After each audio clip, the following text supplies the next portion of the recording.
And if forever is not enough. O, kamusta, Negra? Uy, Kapitan. Mukhang marami lamang tindahan mo, ah. Mukhang yumayabong ang business mo. Kaya nga po, Kapitan, yumayabong tong tindahan ko. Nakakatuwa po eh. Tiyaga lang po talaga. Yung permit sa barangay, huwag niyo kakalimutan. Importante yun. Ay, oo naman, Kapitan. Hindi ko po nakakalimutan yung permit ko. Nag-renew ako ng permit ng barangay kahapon at nagbayad ako ng tamang amount dahil lumalaban po ako ng patas sa buhay. Nga pala, Kapitan, bakit po kayo na padaan dito sa eskinita namin? Kasi kaya ako naglalakad-lakad, binibisita ko tong eskinita ninyo, pati eskinita dun sa kabila kasi ito yung pinakamaraming eskinita. Baka kasi mag-ikot yung mag-ikot yung mag-ikot sa barangay. Tignan natin sa munisipyo para malaman kung kayo ba nagsasegregate ng basura dito. Ay, Kapitan, ha? Nakasunod po ako sa panukala, nakasunod po sa pag-segregate ng basura dito. Hindi ko po yan binabaliwala. Separate ko yung mga non-bio to biological. Buti naman, Negra, tasunod ka. O nga pala, may iba tayo. Kamusta nga pala si Nena? Kamusta yung kambal niya? Hindi ako nakapunta sa binyagan niya. In-invite ako nun eh. Sinabihan ako ni Daddy Finger na pumunta sa binyag dahil nga isa raw ako sa mga ninong. Si Nena po, okay naman po si Nena. Ayun, busy sa pag-aalaga ng anak niya. Ganun ba?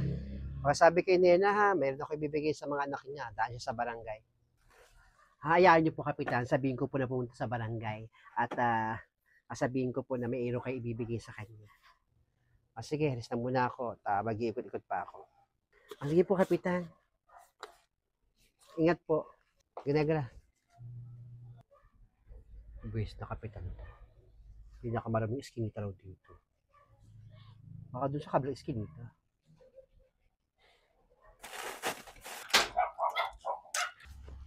Oy, magandang araw sa'yo, Feli.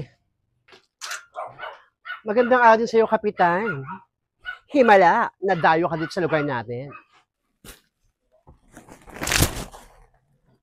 Ni-remind ko lang kayo na kailangan lagi may isang paligid natin kasi baka magigot yung mga taga-munisipyo.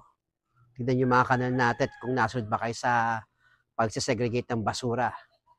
Ayun ako, Kapitan, kahit hindi mo ko i-remind, properly segregated yung mga basura ko. Tignan mo nga yung kanal ko, malinis, dahil ayoko ng lamok, at ayoko ng dirty, at ayoko ng kadire. Kaya properly segregated yan. Salamat, is na ako. Ay, nga pala, Kapitan, may iba tayo. Bakit ano ba yung tanong mo?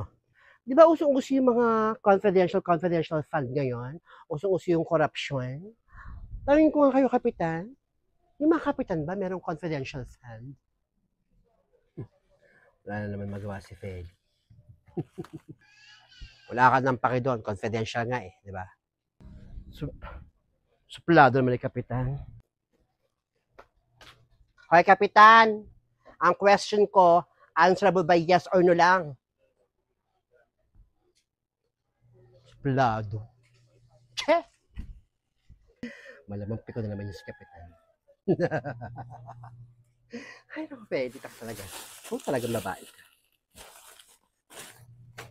Suplado naman yung Kapitan. Kala mo naman kasi.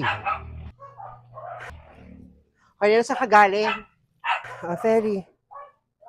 Alam mo ba yung biyanan mo? Nagyayabang. Ay, naku, alam ko na yan, Ferry.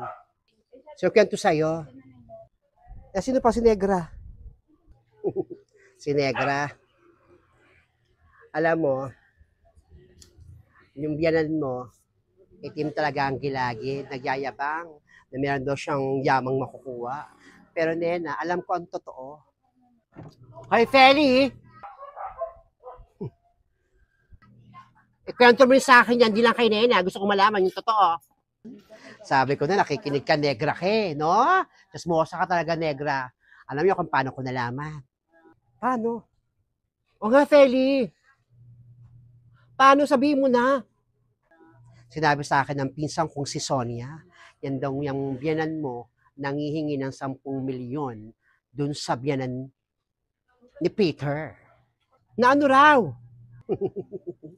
Ayun, bibigyan daw ng 10 milyon kasi alam daw na ano raw.